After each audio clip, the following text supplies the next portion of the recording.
B. Collins.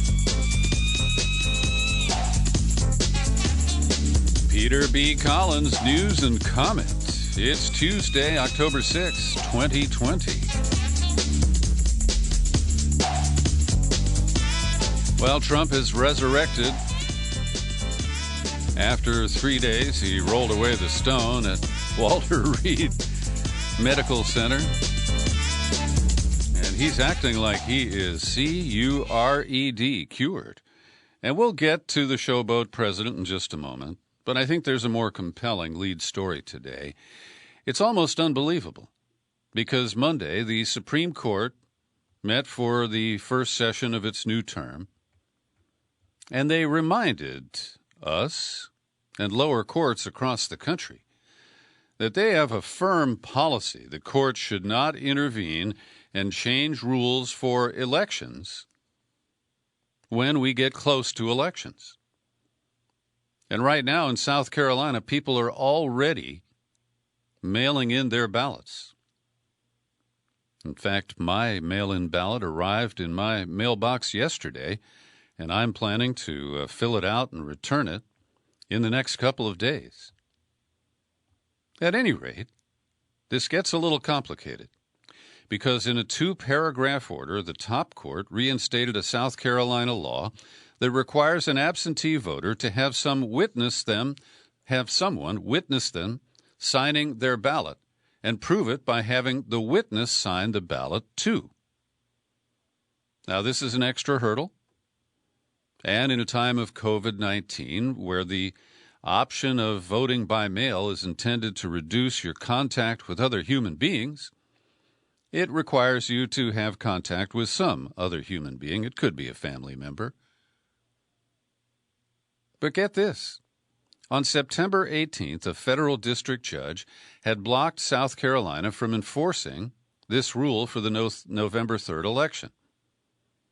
And her argument was that she made the same exception the judge did for the primary in South Carolina earlier this year.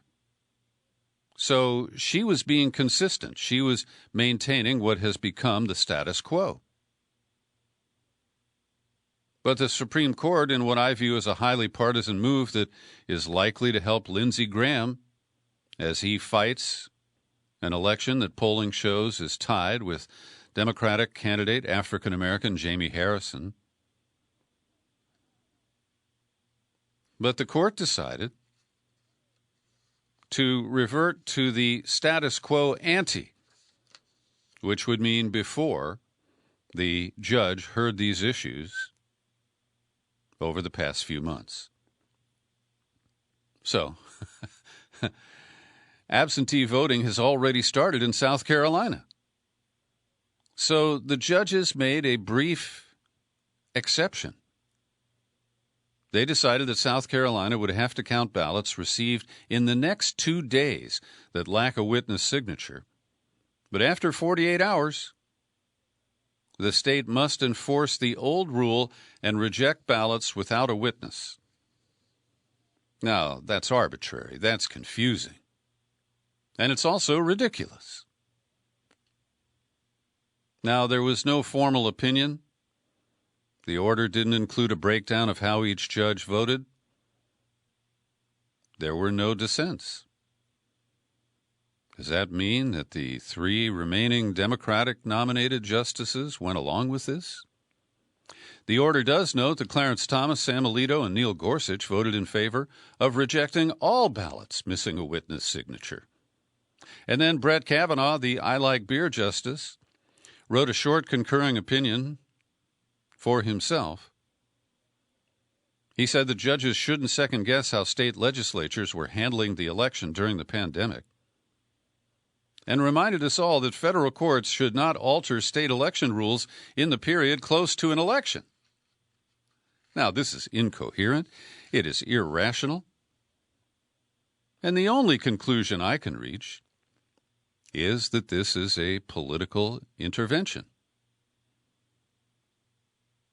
And the judge, District Judge Michelle Childs, she had said on September 18th that because she had changed the rule for the primary, that she was being consistent by extending that to the general election.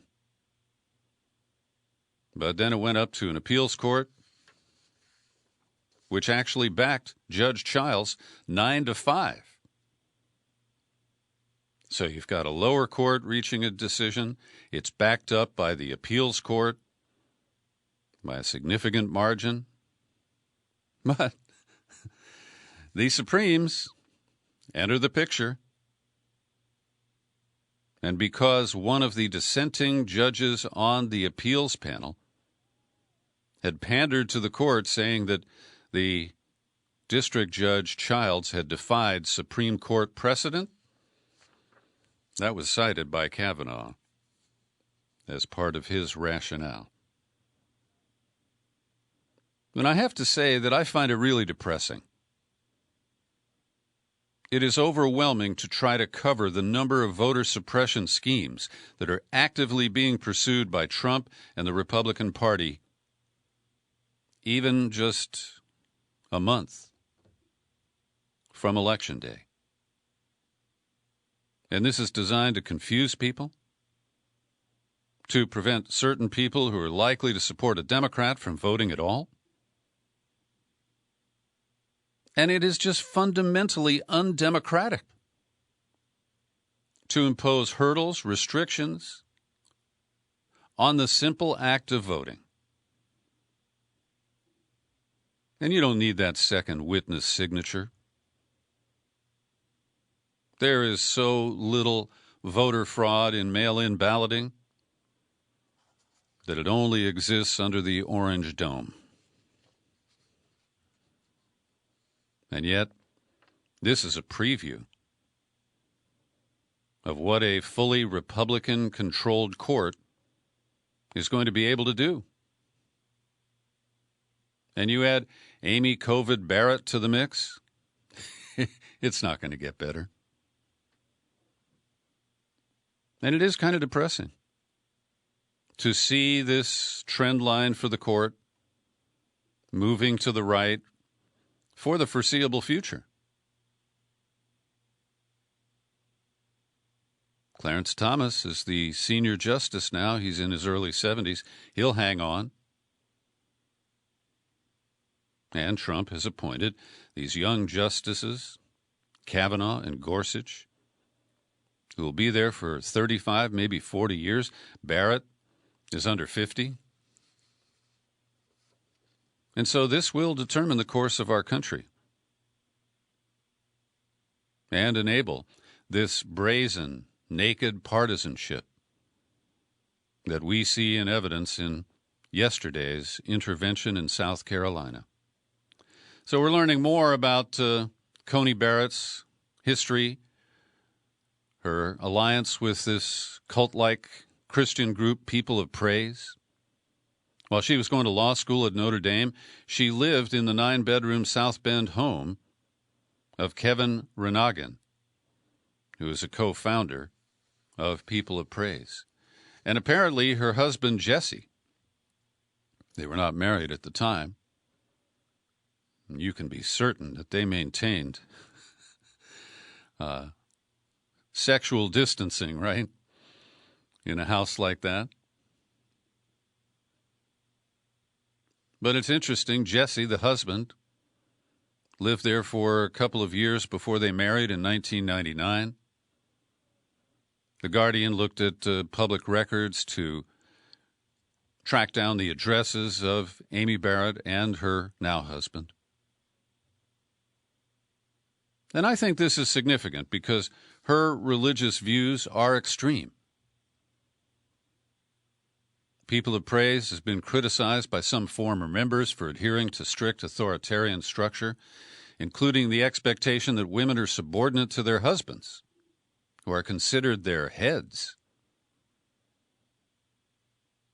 And clearly, Amy Coney Barrett has, charted an independent course as a law professor, currently an appeals court justice in Chicago. Much is made that she's the mother of 7, 2 adopted kids from Haiti. And those are, certainly praiseworthy aspects of her personal, moral, and religious values. But when you see somebody like this who's so deep into their religious practices, and then you hear her parrot the line that, oh, they will not affect my work as a judge, I don't believe that. And Democrats on the Senate Judiciary Committee have been brushed back by the reaction of evangelicals to Dianne Feinstein, Senator Feinstein's questioning of Barrett when she was confirmed to the Chicago appeals bench. And so they're saying that they're not going to touch this. They have no intention of questioning Barrett about her religious faith or religious affiliation. She would become the 6th Catholic, the 5th conservative Catholic on the Supreme Court. And I don't think it's anti-religious or, impinging on people's freedom of religion to question a candidate for a lifetime appointment about these views and how they would impact her work on the top court. We're also learning that at her debut in the White House Rose Garden, the super spreader debut of the Supreme Court nominee, in attendance was a guy named Michael Ferris. He's CEO, General Counsel for the Alliance Defending Freedom. And this is a nonprofit that generates about $50 million a year in support of Christian, conservative efforts. And, for example, ADF runs a Christian law school training program called the Blackstone Legal Fellowship. Amy Barrett was paid 5 times by the group over the last 9 years to give speeches. And ADF is considered by the Southern Poverty Law Center to be a hate group. It was founded by some 30 leaders of the Christian right, is a legal advocacy and training group that has supported the recriminalization of sexual acts between consenting LGBTQ adults and criminalization outside the United States. It has defended state-sanctioned sterilization of trans people and claims that a homosexual agenda will destroy Christianity and society. And licking their chops at the prospect of having a conservative Christian like Barrett on the court, Clarence Thomas, and I believe it was Alito, registered their displeasure with the decision that legalized marriage equality in this country. Are they going to revisit that? I mean, we saw the nightmare here in California, where now Governor Newsom was mayor of San Francisco. He opened the doors to same-sex marriage, which were then shut by a ruling by the state Supreme Court. And ultimately, it was that decision and other lawsuits that led the U.S. Supreme Court to legalize same-sex marriage across the country. And will that door be slammed shut again? I wish I had better news for you today, friends. So you know who Jean Carroll is? E. Jean Carroll. She's a writer. She had an advice column in a magazine in New York. And at a department store, she says Donald Trump raped her in the 1990s. And when he denied it and said, oh, she's not my type, which is not a denial that he is a rapist, he's saying that he wouldn't have raped her because he didn't fancy her, which is an ugly way to try to deny that. So she sued for defamation in state court in New York. And as we reported a couple of weeks back, the president's personal lawyer, who is a part-time attorney general, Bill Barr, he pulled a maneuver On the final day before a deadline when the trial was, I don't know if it was about to start, but the organizing stages of it were. And Barr said, oh, no. This is related to an act by the President of the United States in his official capacity. When he denied that he had raped her, he was acting as the president. And so this is a federal case. And the Justice Department has announced that it will represent the president. Now, this is bullshit. Anybody can tell that.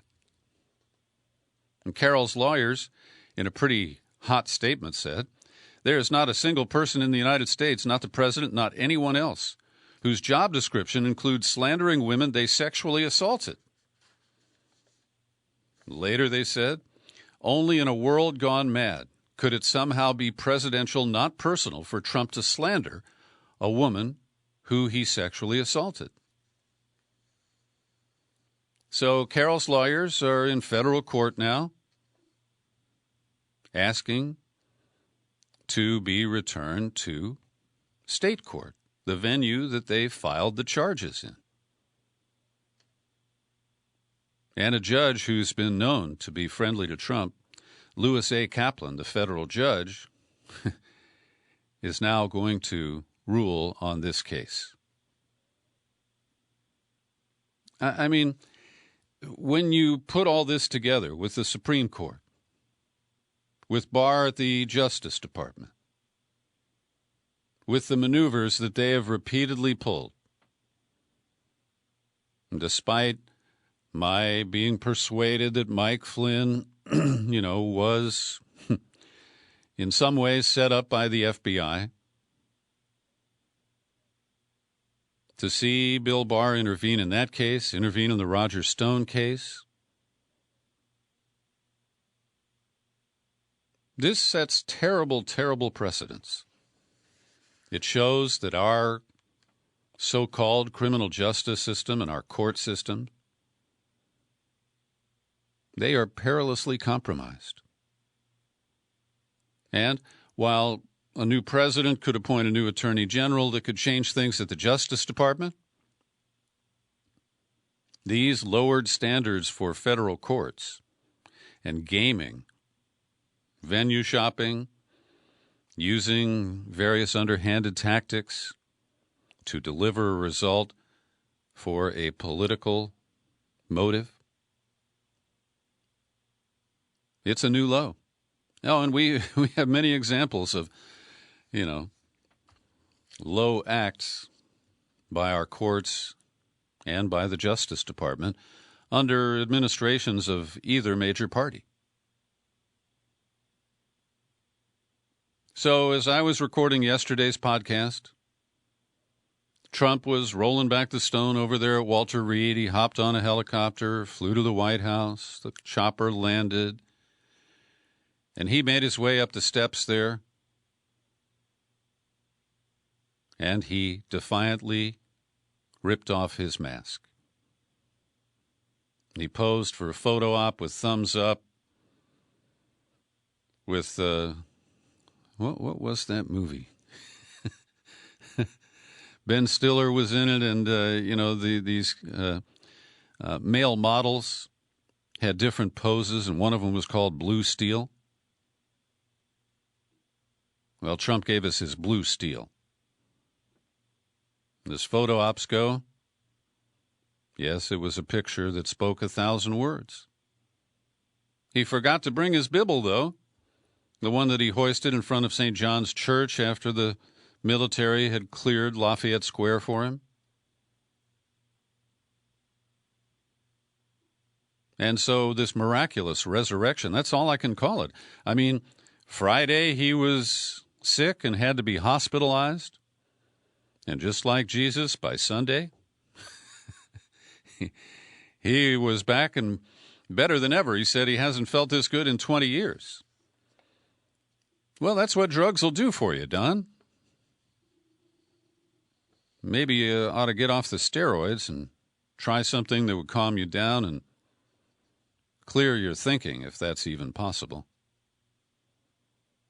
So Trump said that he's planning to debate Biden next week in Miami.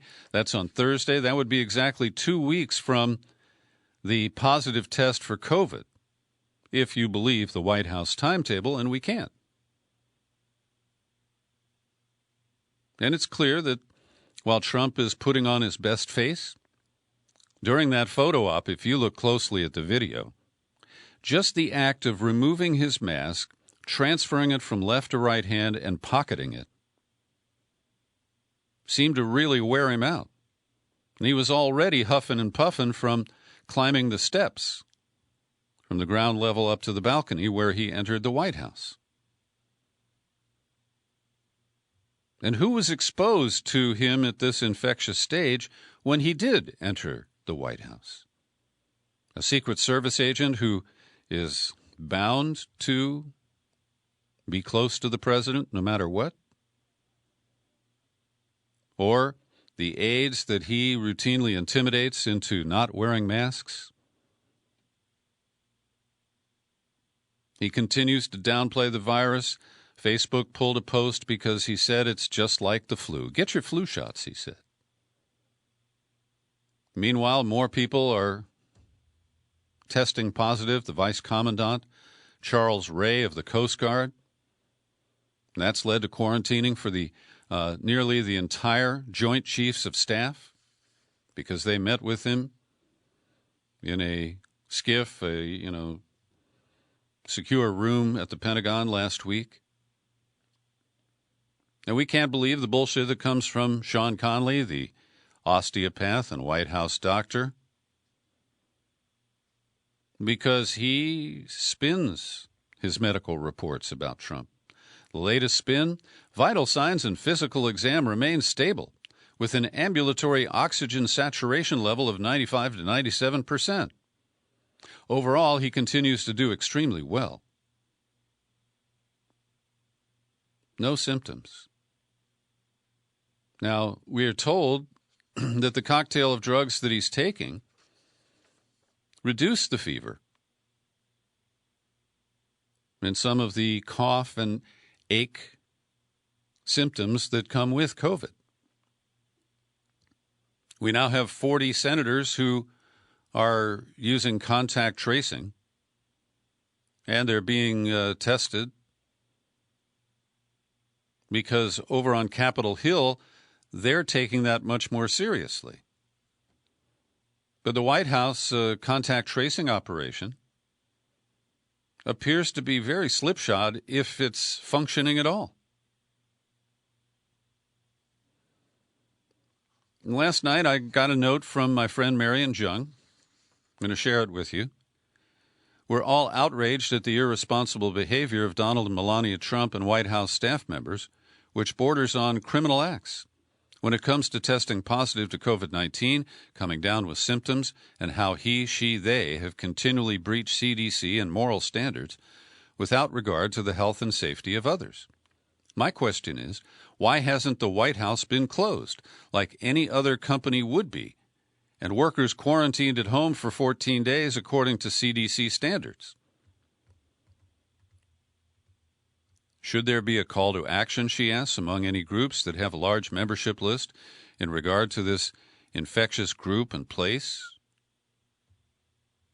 Which, she says, ultimately I hope will be the end of any possibility of Trump winning the November election? Well, Marion, I think this is a good question.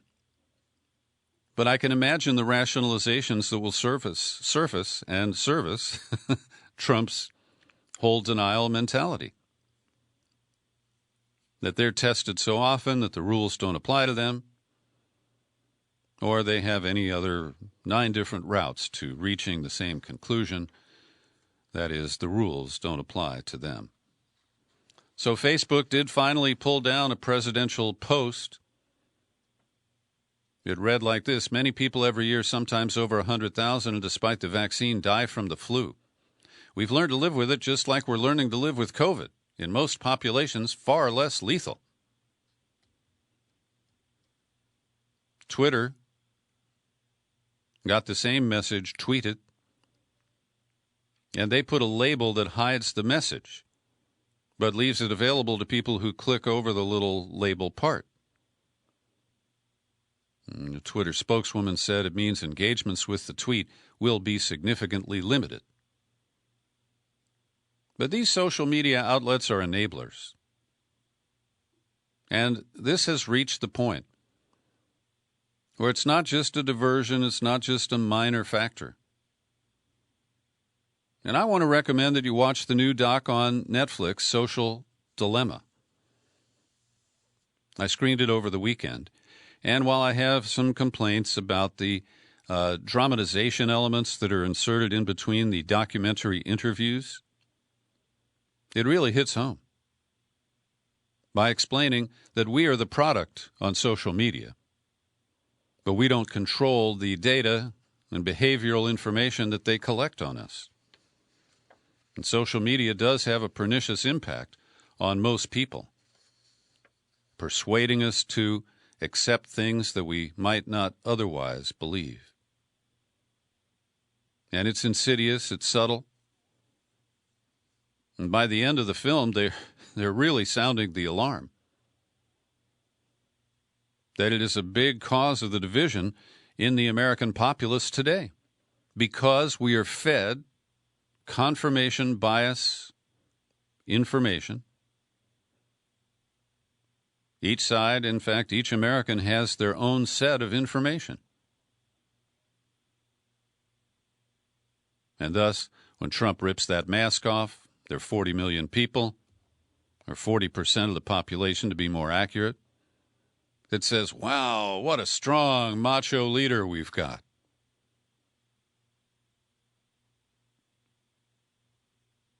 And Trump is trying to recover his stride. And by the way, even today, I still don't believe that this was all a fake. But I think he is trying to make the best of it and salvage it and get his mojo back.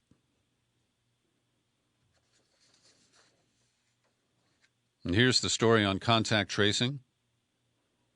The White House efforts are being restricted to the 2 days before Trump's diagnosis. That's the Tuesday day of the debate in Cleveland. As I reported yesterday, there's a single report from the LA Times that Melania Trump tested positive at the debate site in Cleveland. And the White House and this Sean Conley doctor, they have repeatedly dodged the questions about when Trump last tested positive. So there's a lot we don't know in there. But to me, it doesn't support the scenario that this is all a concoction. So the White House is limiting its efforts to notify people who came in close contact with Trump in the 2 days before his diagnosis on Thursday evening. But Conley had flubbed earlier and suggested that Trump may have known he was positive before Thursday. Poor Mike Pence. Now, don't worry, I don't really feel sorry for the vice president. But he is trying to prove his mettle to his dangerous and reckless boss. So he is requesting that no plexiglass dividers be placed on his side of the stage at tomorrow night's vice presidential debate in Salt Lake City. And just as Trump mocked Joe Biden for wearing a mask at the debate 1 or 2 days before he tested positive for COVID, the vice president's office is getting snarky, referring to Harris, quote, if she wants it, she's more than welcome to surround herself with plexiglass if that makes her feel more comfortable. Chief of Staff Mark Short for the Veep says it's not needed. And they claim, well, Pence has been tested repeatedly. When we get to our COVID-19 update, we'll see that the tests that the White House has been using has a false positive, false negative rate as high as 25%. So the economic crisis that has followed the pandemic is the subject of an SOS from the Federal Reserve Chair, Jerome H. Powell, Jerry to his buds. And he repeats the same message to deaf ears on Capitol Hill. He is seriously worried that without further bailout money from Washington, the economy is going to crumble. Now, he puts it in polite terms. Too little support would lead to a weak recovery, creating unnecessary hardship for households and businesses. Over time, household insolvencies and business bankruptcies would rise, harming the productive capacity of the economy, holding back wage growth. By contrast, the risks of overdoing it seem, for now, to be smaller. But Trump today, I guess after he got his latest injection of steroids, he ordered a shutdown to any further negotiations with Speaker Pelosi over any kind of bailout package before the election. And just like he said, he's got a brilliant health care plan that he's never been quite able to publicly unveil. He said, I have instructed my representatives to stop negotiating until after the election, when immediately after I win, we will pass a major stimulus bill that focuses on hard-working Americans and small business. Now, that's some blue sky that led the Dow to drop 330 points. And it leaves Americans once more on their own. And Pelosi was on a conference call with House Democrats when that news broke, and she abruptly left the call. Not sure she has any further strategy. So yesterday we shared David Sirota's advice that the Democrats should have worked yesterday to prevent a recess being declared in the United States Senate. The idea was that they would keep the chamber open, which requires Republicans to keep enough senatorial bodies nearby to rebuff any antics that the Democrats might be able to stage. But as I didn't actually predict this, but yesterday I expressed little confidence in the Democrats to pull this off. And that was the right instinct. Because despite pressure from a coalition of progressive groups for the Democrats to stand strong, I don't know why, but Chuck Schumer wasn't available.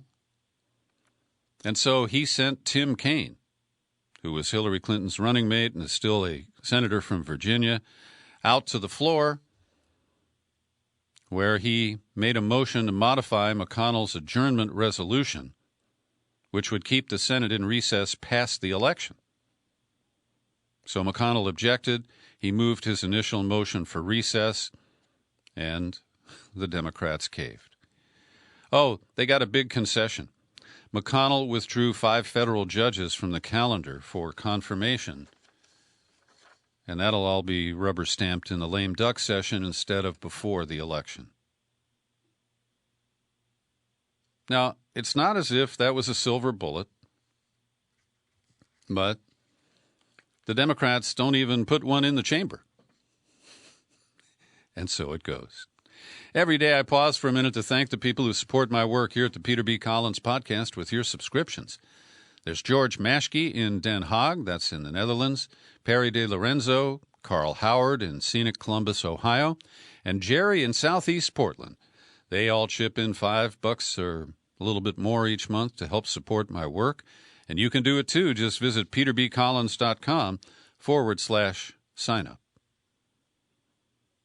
So over at the Gray Zone Project, we've been following their great reporting, which has shown that the claims by the Organization for the Prevention of Chemical Weapons, a UN body, has been corrupted. And because of pressure from the U.S. and other Western nations, the OPC, it's Organization for the Prohibition of Chemical Weapons, the OPCW top management overruled the scientists who went to Douma, Syria, and concluded that there was no chemical incident that could be blamed on the Syrian government. That was an inconvenient finding, and they have been squelched. So in a very unusual move, the former head director general of the OPCW, Jose Bustani, gave a speech to the UN a couple of days ago. And he noted that he had served as the boss from 1997 to 2002, but he was removed following a U.S. orchestrated campaign for trying to uphold the Chemical Weapons Convention. And this is because he would not falsely state that Iraq had weapons of mass destruction. And in his speech, he said more recently, the OPCW's investigations of alleged uses of chemical weapons have created even greater challenges for the organization.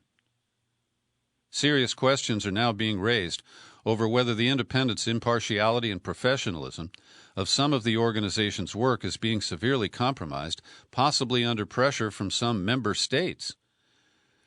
Of particular concern are the circumstances around the investigation of the alleged chemical attack in Douma, Syria, on April 7th of 2018.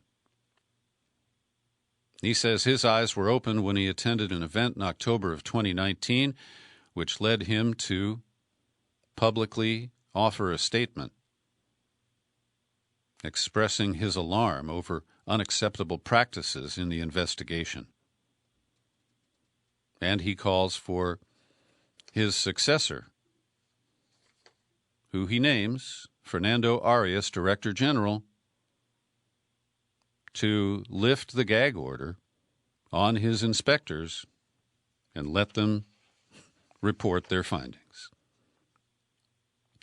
Here in the U.S., last weekend, we had another case of a black man, unarmed. He was actually trying to mediate a dispute between a man and a woman at a gas station. Cops showed up, they tased him, and then they shot and killed him. We can say his name, 31-year-old Jonathan Price. And this event occurred in Wolf City, Texas, last Saturday evening.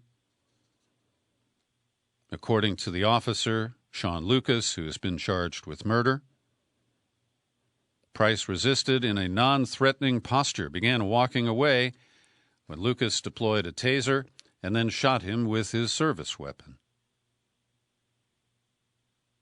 Now, there was no threat to the officer, and his poor judgment has been swiftly responded to by the authorities in Hunt County, Texas.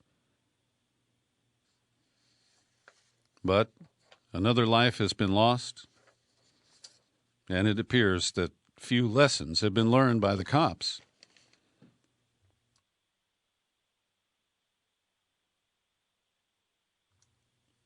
Few lessons have been learned by the cops over the summer of rage following the police murder of George Floyd.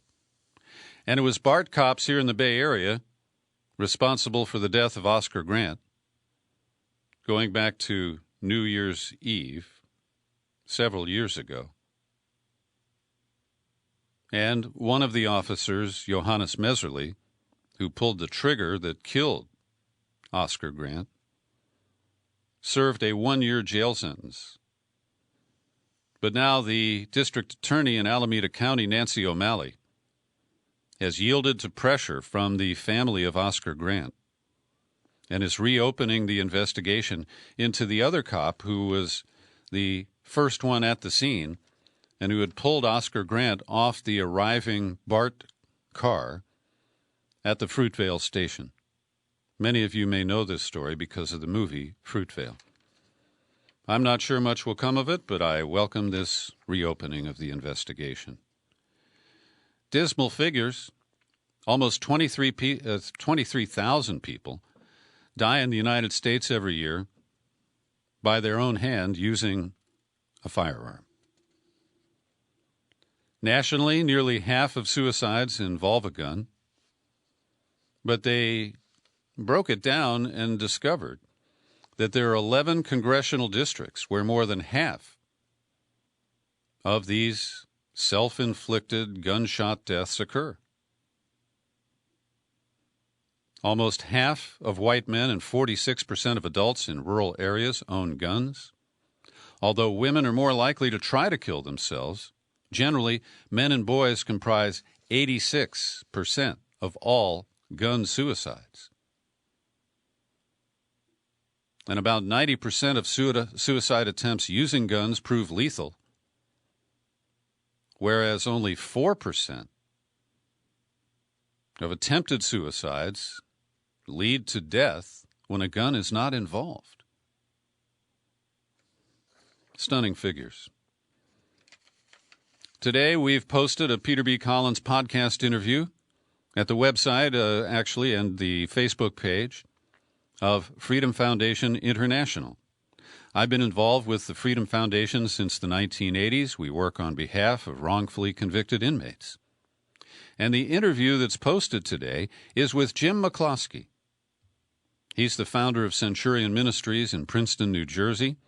His organization has exonerated more than 60 individuals and freed them from prison.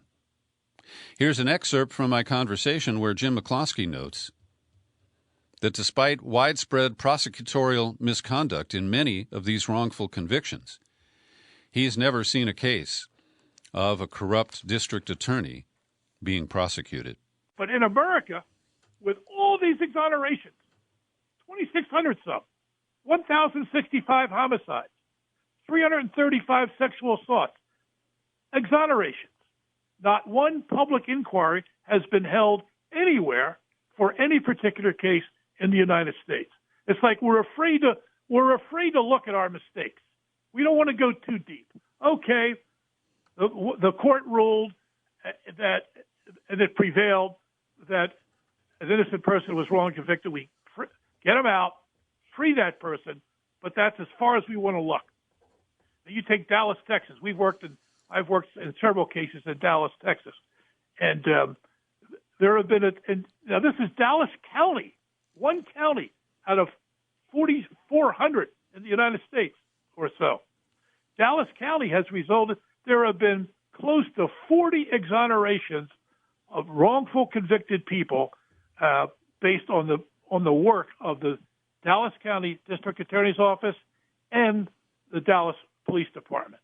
Nobody has ever once even mentioned or thought about examining what's wrong in Dallas. Now, that's one example, just one example. Now, as it turns out, let me add one more thing. I've been working on behalf of Ben Spencer, another Dallas person who has now been in prison he's in his 34th year. But thank God, Dallas has really become more enlightened with the election of a very progressive district attorney down there who has given great authority and credence to their conviction integrity unit. And we're working with that conviction integrity unit to try and secure justice for Ben Spencer after these many years.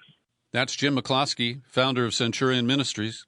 You can hear the full interview. Just follow the link in the show file for today's podcast at peterbcollins.com.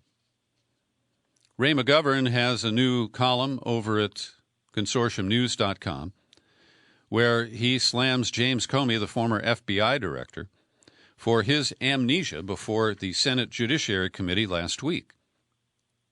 Now, I know a lot of people view this purely in partisan terms, and because Lindsey Graham is running this investigation into the origins of the Russiagate investigation, there are many people who tune out and say, well, that's just a Republican witch hunt in response to what Trump called a witch hunt. But Ray makes very valid points about how the FBI routinely lied to the FISA court in order to get the warrants for Carter Page.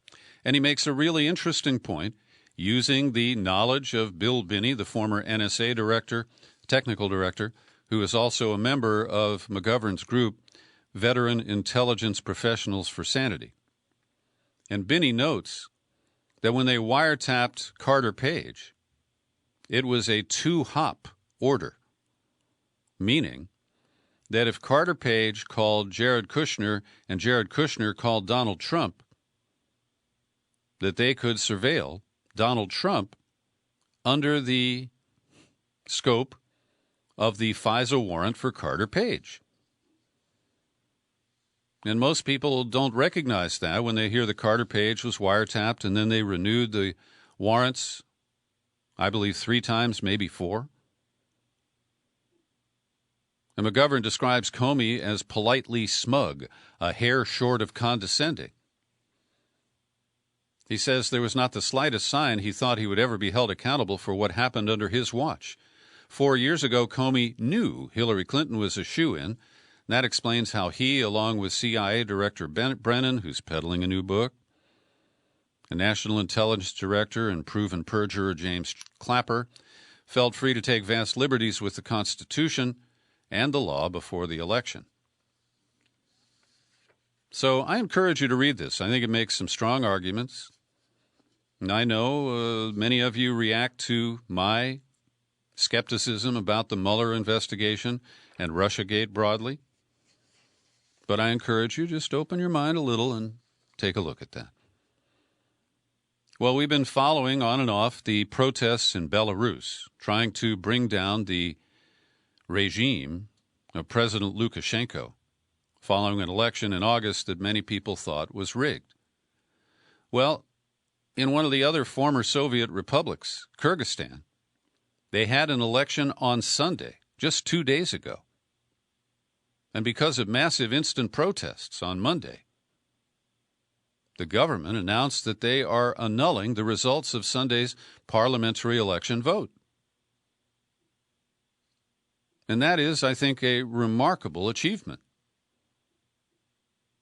So the current president, Sooronbay Jeenbekov, is still in power. There are a total of 12 different parties running. And while Lukashenko is a strong-armed dictator who generally has run without opposition, it's not much of a democracy, Kyrgyzstan has struggled to create at least the semblance of a democracy. And the protesters negotiated the release of former President Almazbek Atambayev, who had been serving an 11-year sentence on corruption charges, which he said were politically motivated. Here's today's COVID-19 update. We have more than 210,000 American deaths attributed to the coronavirus. The death rate increased by 426 yesterday against a reported 42,000 new identified cases. The New York Times explores what kind of testing has been going on at the White House. And they've been employing 2 tests manufactured by Abbott Laboratories, which are so new that they were given emergency clearance by the FDA only for people within the first 7 days of the onset of symptoms. But the White House has been using them very broadly. First, the ID Now product, and then they shifted in August to Binax, B-I-N-A-X, Binax Now. Speedy, portable, and easy to operate, delivering results in minutes. But there are false positives and false negatives. The Abbott Labs people claim that both tests perform at about 95% of the laboratory-based PCR tests, which have their own issues. And what's it say here? The ID Now's performance in people without symptoms compares to, it says the test picked up 88% of the infections found by laboratory PCR tests. And we don't have any similar numbers for the Binax Now test. And here's a quote from Dr. Susan Butler Wu at USC. I have to take their numbers with a grain of salt. She said the tests, like the ID Now, have produced lackluster results in the hands of other researchers, missing 25% or more infections in people with symptoms. They also fault the White House for just using the tests and basically saying, if you show up negative, you don't need a mask and you don't need to keep distance. And so they slam the White House for its overall lack of a coherent strategy for reducing the risk of transmission of the virus. The Guardian reports that we now have a number of cases of individuals who are on their second infection with COVID-19. Now, I previously reported on a 60-plus-year-old woman in San Bernardino, California, who was in the hospital in March. She was released. She tested negative, and then by the end of April, she was back in the same hospital fighting a second bout of COVID. Well, they opened this article with an event on August 15th. A 33-year-old man landed in Hong Kong after flying back from Spain. He was screened. It was the second time he had picked up COVID-19 in less than 5 months. And they now are able to do detailed research to discover if the DNA and RNA of the different infections are the same, meaning that the person never really was cured, or if they are different. The report says only 24 or so reinfections have been confirmed worldwide. To confirm a reinfection, scientists examine the genetic code of the virus from each round of illness and prove that they are distinct. There are other cases. A 25-year-old nurse in Mumbai suffered more with a reinfection 2 months after her first battle.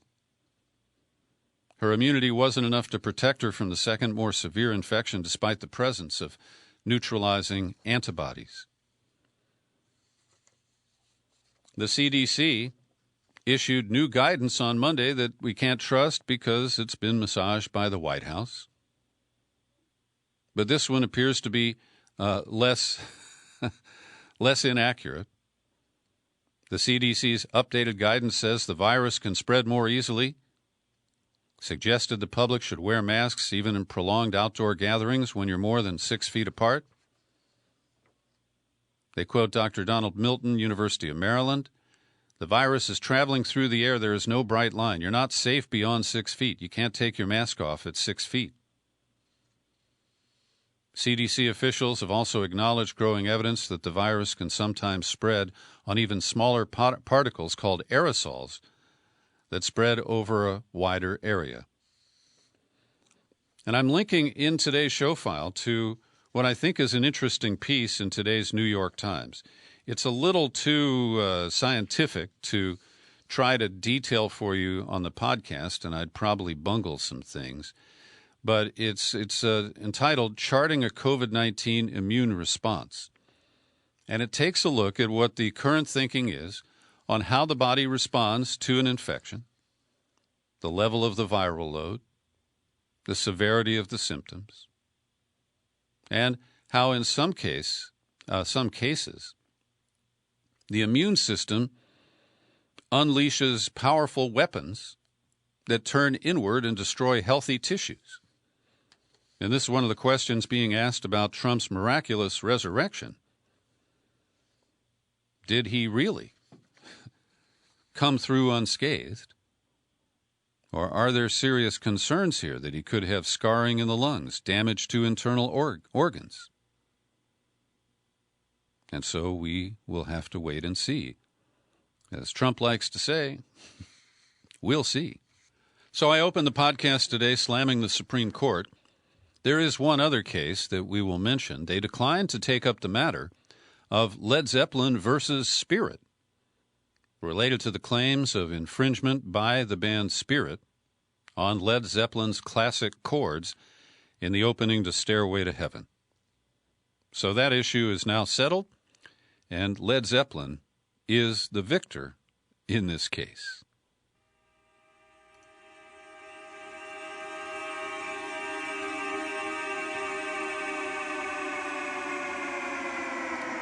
And finally today, the guitar stylings of Eddie Van Halen have been silenced.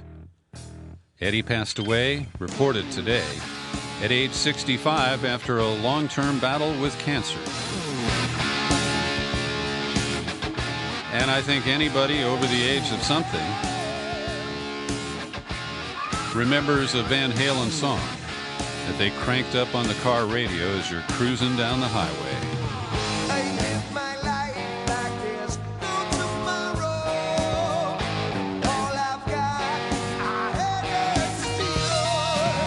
I saw the band a couple of times at the US Festival in Southern California, mid-'80s, and later at the Cow Palace in San Francisco. And the inside skinny I can share with you is that when I saw them at the Cow Palace, they were deep into the cocaine culture. There was a tent set up on the stage, and inside the tent was a propane burner where they could cook up their coke. And I watched from backstage as each member would enter the tent as a prolonged solo was performed by the other members of the quartet. But at some point, they got over that. And I vividly remember a press conference that David Lee Roth held at the US Festival. And Diamond Dave was quite an act. And I don't know what was propelling him. It may have just been sunshine. But he was an unforgettable character, much larger than life.